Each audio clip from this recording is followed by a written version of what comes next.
Tom in Chicago, XM Satellite. How are you, sir? Hey, Mark. How you doing? Very well, thank me. Good. Well, Mark, I'm going to identify myself as a school superintendent in one of the... Now, wait a minute. Are you actually one? Yes, I am, sir. Really? Okay. Yep.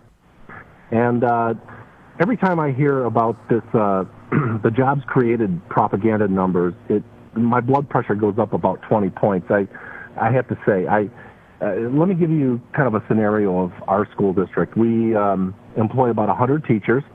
We did get the ARA money, the American Reinvestment... blah, blah, blah. Right. Yeah. So we got about $500,000 in our school district.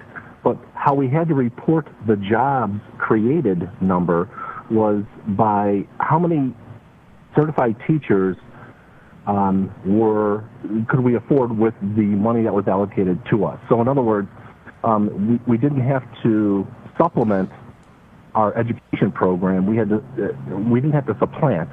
I mean, it's supplanted. Are you telling me what they were basically asking you for is how many teachers would this enable you to hire, whether you hire them or not? That's correct. So in our case, it'd be about 10 teachers, and we have 100 teachers, so I had to report, even though it's false, that I had 100. Tom, can you hold on? I want to hear more. Don't hang up, okay? Sure. Just hold on a few more minutes. When we get back at the top of the hour, I want to talk to Tom, who's a superintendent in the Chicago area. But we're not going to speak beyond that in terms of his identity. But I want to pursue this a little further. Now, we have Tom calling. He's a superintendent in a small school district in the Chicago area. And he has explained thus far that this stimulus money that went to local and state governments for his school district, the way you counted the people that were put back to work was by counting how many teachers would in fact had been hired if they were hired, meaning they weren't necessarily hired. Correct, Tom? That's correct, Mark. If a simple calculus would suffice here. If somebody would do a statistical analysis on how many FTEs, full-time equivalent teachers, were on the books in each school district in the country in the school year 2008-2009 versus the school year 2011-2012, they'll find a decrease or the same. In other words, the stimulus package did not net any new jobs. And that's what burns me up, is that I'm sure that calculation, net new jobs, in my district, it would have been 10 teachers, which is a fallacy. I had 100 teachers in 2008, 2009. I have 100 teachers right now.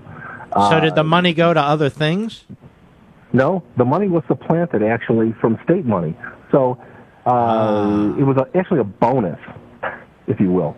So the money just replaced money that you didn't get. So from the state wouldn't have gotten. That's right, but I would not have laid off those 10 teachers. But this is what they mean. It was a one-year fix. It was a one-year fix. But this is what they mean when they say saved or created. It's all baloney. Well, exactly, Mark. And not one superintendent that I've spoken to about this, when we were going through the whole deal in our county, would have laid off teachers. They knew it was a one-year infusion of dollars, and we kept the same staff. So when these numbers are translated into jobs created, it's a fallacy. It's not true. Mm-hmm.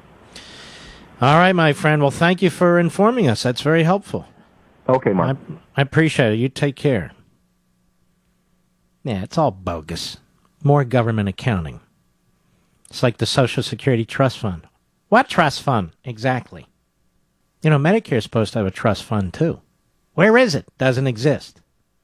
Or the new burdens the federal government and the Federal Reserve are putting on banks. Look, you got to take sovereign debt. That is money that the federal government runs up without being able to pay for it.